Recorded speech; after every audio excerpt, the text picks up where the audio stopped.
get these grades, they penalize. Majority of the days, I have faced it. See, but good grades are for what purposes? To get No, into the I university. say that, but father doesn't say that. I had my own child example. My child got season D.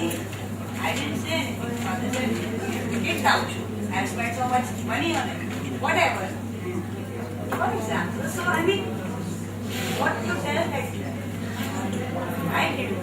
I knew I'm a teacher. So many years I have taught this. I know how they should be doing. Why should I deprive my child? But what about my husband? How to make him understand?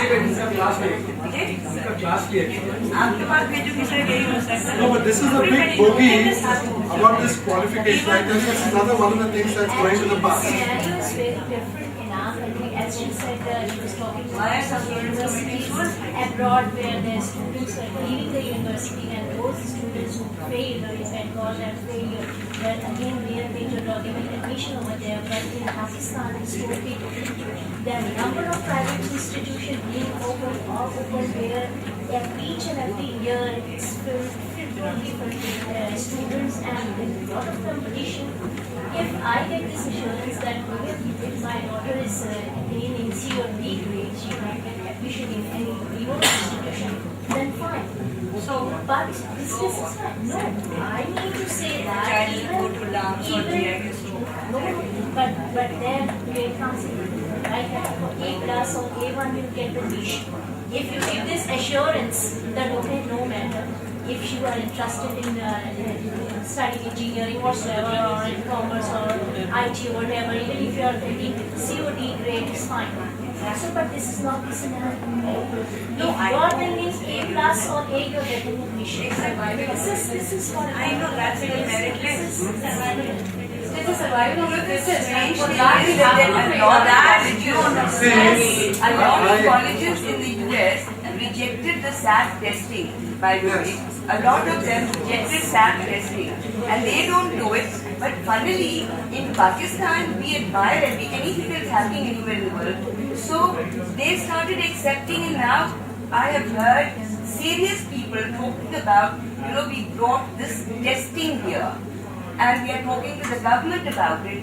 I mean, my heart is sort of sinking at the thought of their SAT becoming the standard. For us. Even worse, they only have one set. They have 15 stats after the student is through with the A-levels or everything. Every university has its own admission test. So my son passed, paired for his A-level examination at the end of May. Until the end of August, he was preparing for the different examinations for different universities, each with a different syllabus. Format. And a format. This is torture. It's torture. Even child is so much 70 out of 100 is rated as a C grade or something like that. So much failure. My daughter got just B's and C's, so I said, okay, it's fine. If you cannot get just 90, it doesn't mean that you are not a good student.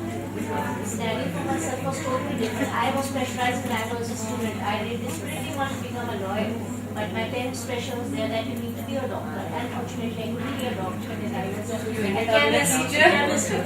Yes, I did my master's in chemistry.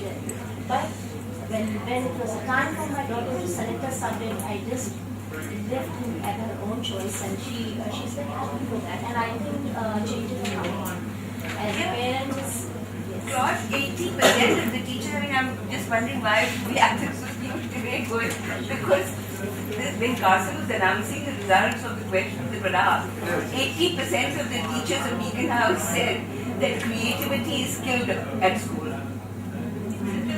It is killed at school. So, to get back and to put together what will nurture creativity. So today, we were trying to also examine really what kills it and how we go about killing it. It's very important, because unless you figure out what the actions are, what type of a situation you are, then you may wail about it, but you keep on killing. Because you have no other option, you have no way to get out of that particular situation in which you find yourself. Most teachers are in that position. But what will nurture? Okay, let's... No, you see, you require a good institution. One positive thing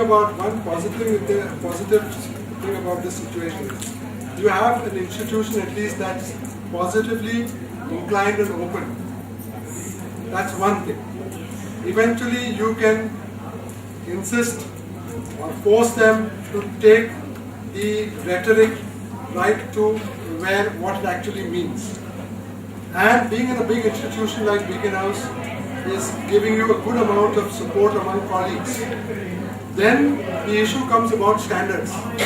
Now, Beaconhouse, being the largest private institution, education institution in the world, has not yet, probably not yet discussed, but maybe they have already discussed why they don't have their own standards, which become international standards. There's no reason why a standard in UK can become a world standard, why a standard in Pakistan can't become a world standard.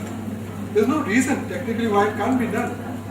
You put it up, just like now these two economies, India and China, they pretty well do what they want because they are so big that literally they can, continue with all their practices and nobody can shake them from their path because they are so big. It's difficult to do anything with these two giants. Each one is 1.4 billion people. It's very difficult to try and say that no, we'll teach these people to go in this particular direction. It's very difficult. Some of the leadership may indeed go, but the rest of the population is not going. The rest of the population is doing its own thing. It's a very chaotic society, India. It's totally chaotic. I enjoy being. It's total anarchy and chaos.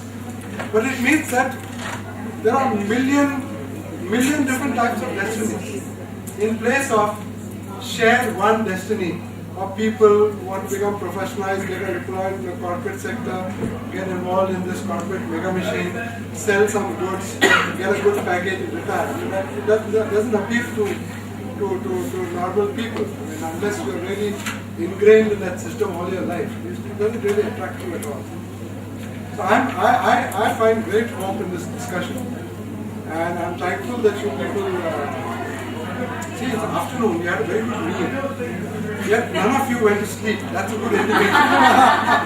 Even did not yawn. And I think That's the best sign. very good. It's because you didn't have a PowerPoint presentation, that's why. Yes. Pardon? Because you didn't choose a The PowerPoint. technology was not here.